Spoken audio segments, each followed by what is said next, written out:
Thank you, Phil, Morai Rabbanai, Reverend ladies and gentlemen, dear friends. I'm very grateful for the invitation to be able to be with you, especially, of course, to our president, Debbie, and to all the organizers of this wonderful meeting. Especially grateful because it's bringing me back to my family here, and because I have to apologize that because of the very crazy lifestyle I lead, in which I hope I'm helping to tikkun olam, but even if I'm deluding myself, I'm having a lot of fun. Nevertheless, has prevented me from being at the conferences in past years, I think since Jerusalem. So I'm very happy to be back here and to be amongst family, so many friends. I must give special recognition to my Irish family here, and also to, I'm sure this has already been said, but allow me also to welcome John Paul Likowski, my successor, the past president, congratulating him on a successful, having been through the tribulation successfully, and wish him a very full and complete, speedy recovery. I'm also happy to be here because it's taken me a while to develop an affection for this city, because I suppose most Jews carry a certain amount of baggage with regards to history associated especially with Poland, and not always fair by any means. But this, in fact, is the city of my origins on my mother's side, descending from the Ramo, or as they say here, the Ramu, and from generations of the courts, the rabbinic courts of Krakow. So it's wonderful to be here as well. I'm a little bit ambivalent about the fact that our General Secretary, our extremely admirable General Secretary in his efficiency, required me to have a written text. I normally don't like written texts because I prefer to have more eye contact. But this has been done for the translators, and it is probably a very good way of slowing me down because I have a tendency sometimes to speak too fast. So, again, my appreciation to all, and appreciation to Professor Ursula for her presentation. The Torah presents justice as a defining divine attribute. The God of creation and history is a just God. Indeed, Abraham is portrayed as the father of ethical monotheism, quote, because I have known him that he will instruct his children and his household after him that they keep the way of the Lord to do justice and righteousness. Genesis 18, verse 19. Abraham argues for justice for the righteous individuals within the sinful city of Sodom because he knows, quote, the way of the Lord is justice. Quote, will the judge of the whole world not do justice? Genesis 18, verse 25. But as already mentioned, God's way is not only the way of justice, but also of righteousness, as that verse indicates. Not only of judgment, but also mercy. Throughout the Bible, the use of the term justice is overwhelmingly combined with the words righteousness, mercy, and peace. Mishpat v'tzedek, mishpat tzedakah, chesed v'rachamim, mishpat v'shalom, tzedek v'shalom. In the Sabbath afternoon services at this time of the year, we read the chapters of Ethics of the Fathers, Pirkei Avot. The first chapter concludes with a saying that the world is sustained by three things: emet, mishpat v'shalom, truth, judgment, and peace. And in support of this dictum, the words of the prophet Zechariah, chapter 8, verse 16, are cited, Emet u'mishpat shalom shiftu b'sha'areichem. Truth and the judgment of peace execute in your gates. However, the sages in the Babylonian Talmud, in Tractate Sanhedrin, folio 6b, discerned a conflict between these very terms used in the quote. They ask, how is it possible to reconcile judgment with peace, or justice with mercy? If strict justice is ruled, for example, in the case of a dispute, then one in whose favor the judges rule will be content, but the other will feel hard done by and resentful. There may be justice, but there is by no means necessarily peace. In fact, the decision may lead to the very opposite of peace.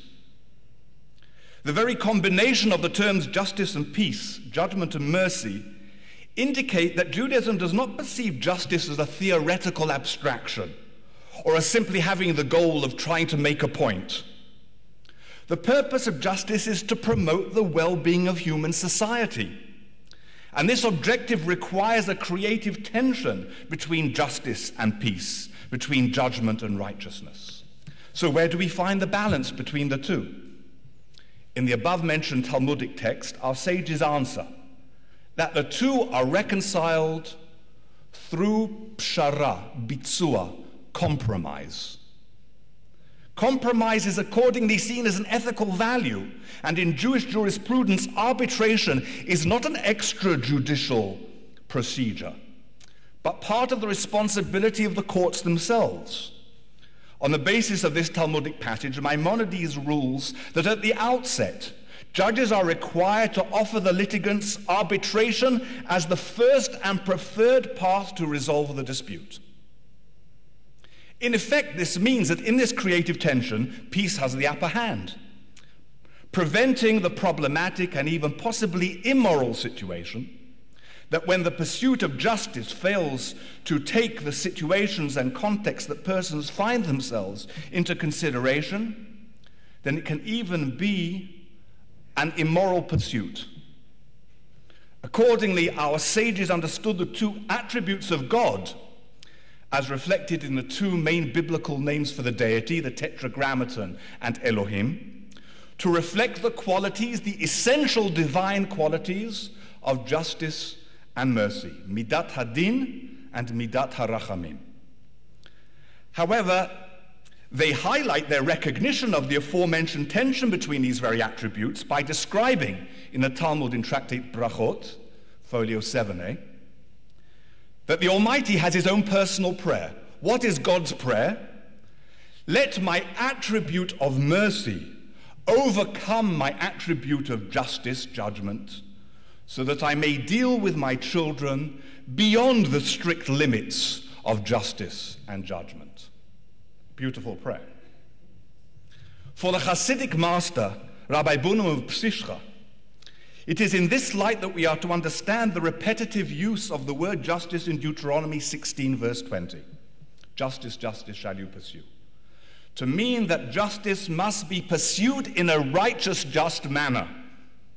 This applies not only to the judge and the individual, but obviously to the judicial system itself.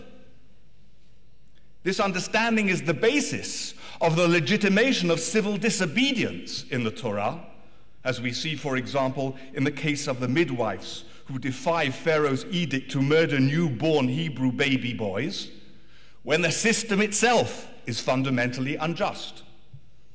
It was with such examples and teaching that those of us who fought against the apartheid regime in South Africa in the name of Judaism repudiated the argument of those who called for submission to the regime on the basis of the Talmudic injunction, Dina de Malchuta Dina, the law of the land is the law and is binding, which Judaism teaches.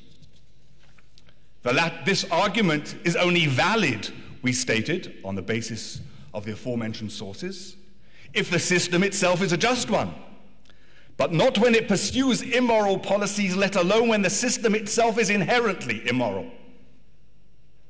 Closely related to Reb Bunam's interpretation of the reason for the repetition of the word in Deuteronomy 16, verse 20, is the commentary that explains that the reiteration is in order to teach us that justice is actually best advanced for oneself when one pursues it for all. This was one of the central concerns that led Rabbi Bandel and I, together with the late Rabbi David Foreman and Ben Hollander, to found the organization Rabbis for Human Rights in Israel. Not only we were concerned with promoting the fundamental Jewish teaching concerning human rights of all people, all created in the divine image, and especially in a context of conflict, which particularly requires such necessary watchdog activity, but we were also animated by the conviction that human rights is an indivisible concept. Deny them in one place, and the denial will ultimately boomerang destructively upon one's own community and society as a whole. However, Rabbis for Human Rights gives expression to this ethical commitment in the conviction that the different communities in conflict both had and have their just claims and attachments. Indeed, those who try to portray the conflict in the Holy Land as a parallel to apartheid in South Africa not only ignorantly or willfully confuse racial persecution with territorial conflict. In fact, the situation in Israel-Palestine far more resembles the Irish territorial conflict, but play into a zero-sum mentality that presumes that the well-being of one side of the conflict must be to the detriment of the other. The aforementioned understanding that the pursuit of justice for others ultimately serves the pursuit of justice for oneself is of critical importance for us, especially in the Holy Land. Only when we Israelis and Palestinians learn to extricate ourselves from a zero-sum mentality and realize that it is by providing each other with dignity and security will we really promote our own long-term well-being and provide our respective peoples with the brighter future they all yearn for. Part of this process means realizing and accepting that in this conflict, respective calls for absolute justice are incompatible, as indeed in many, if not most, territorial conflicts. Claims for justice accordingly have to be reconciled with peace, which inevitably, as our sages teach, necessitates compromise. Judaism's understanding of the universal importance of justice is reflected in the establishment of an access to courts of justice as one of the 7 Noahide commandments, as Professor Ursula has mentioned, seen as the universally obligatory commandments reflecting the essence of universal morality. However, Judaism does not specify the system or method of governance by which this value is to be implemented. The result is that, perhaps in typical Jewish fashion, there is much diversity in conceptual thinking regarding the ideal political system. Indeed, while the biblical model of monarchy is identified by some medieval luminaries as an ideal, albeit for some only realizable in the Messianic era, others point to the same sources to justify a critical view of monarchism and to extol the ideal of a republic. Similarly, it is not possible to claim that Judaism advocates for one particular economic modus operandi. Of course, the Torah is replete with social economic injunctions, but that is precisely the point. They are injunctions, and while they reflect values, they do not necessarily reflect, let alone advocate, for a particular economic system as such. I referred at the outset of my presentation to the section of the Mishnah known as the Ethics of the Fathers, Pirkei Avot.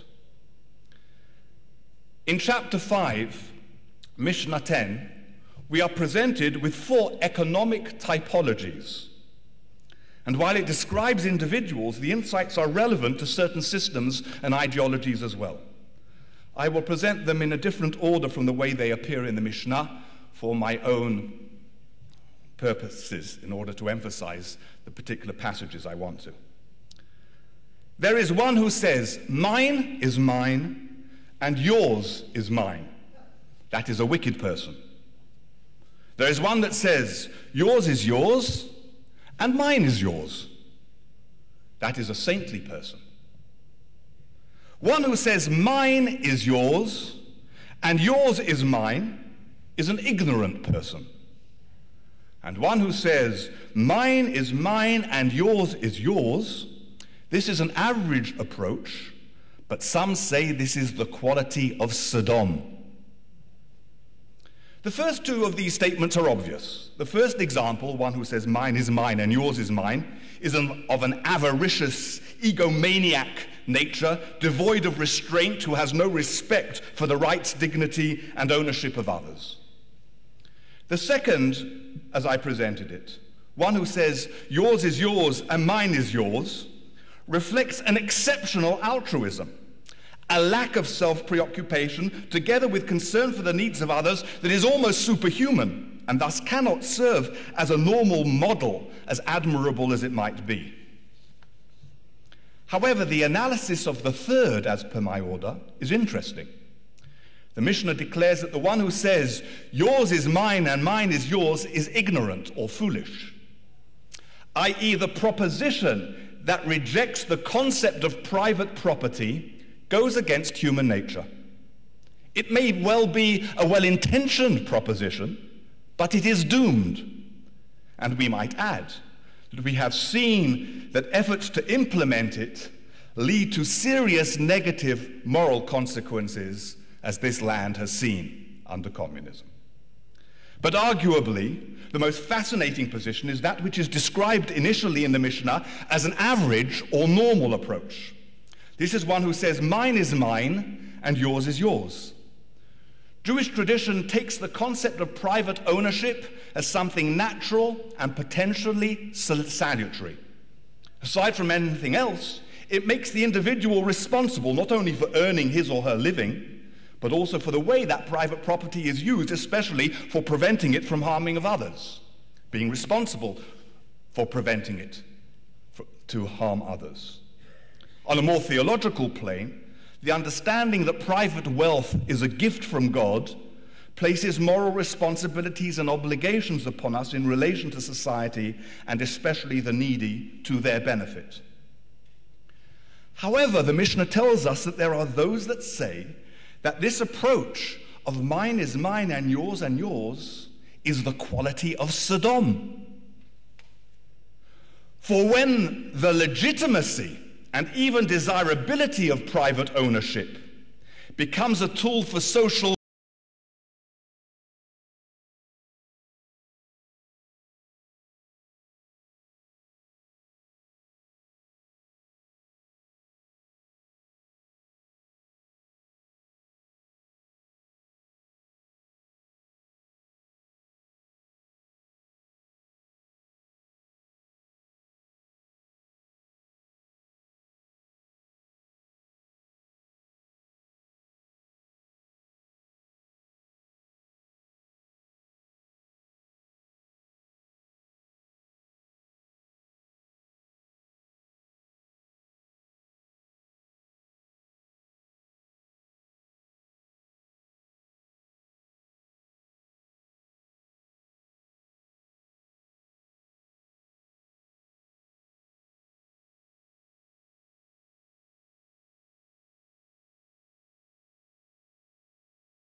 punishment for the exploitation of the vulnerable, or even just to ignore the latter, then that normal, natural principle becomes a tool of evil, the quality of Sodom. Again, from a theological perspective, such greed and insensitivity towards others reflects ultimate denial of providence, the source and ultimate owner of all wealth, as stated in Leviticus chapter 25, verse 23. Here too, Judaism is not advocating any systematic ideology. What is highlighted is that which Judaism advocates through its precepts, namely that our economic dealings should be just, attentive to the needs of the vulnerable, and should contribute to society's well-being as a whole. Herein, I believe, lies the crucial role of religion in general and of Christian-Jewish cooperation in particular for the social well-being of society. We may differ regarding the efficacy of a particular economic or a particular political system. However, we have the obligation to advocate for the implementation of policies that advance particular ethical values. Indeed, it is surely precisely a religious worldview that provides the transcendent constancy for such. In 1993, under the then presidency of Dr. Martin Stur, the ICCJ's Theological Committee, I believe under the chairmanship of Father John Pawlikowski, produced what I consider to be the most significant ICCJ document, not least of all from a Jewish perspective in that it uses classical Jewish textual sources in its call to the Jewish community, entitled Jews and Christians in Search of a Common Basis for Contributing to a Better World. It emerged from the ICCJ consultation in Eisenach. In those days, ICCJ used to reduce its financial expenditure by having a conference every other year and a smaller consultation in the alternate years. After sections that address Jews and Christians separately, the document highlights a shared perspective of Judaism and Christianity towards God, humanity, and the world, emphasizing inter alia the recognition that each human being is created in the image of God and is therefore infinitely precious to God, that human beings are responsible for each other, and the recognition of God's sovereignty in mercy and justice over humanity and the world.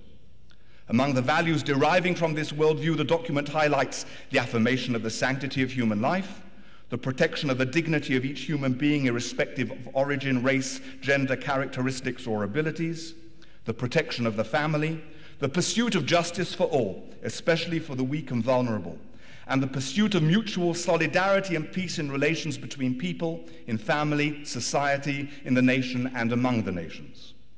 These, then, are the values that it is our responsibility as Jews and Christians to advocate for, and most of these were reiterated in the ICCJ Berlin document, A Time for Recommitment.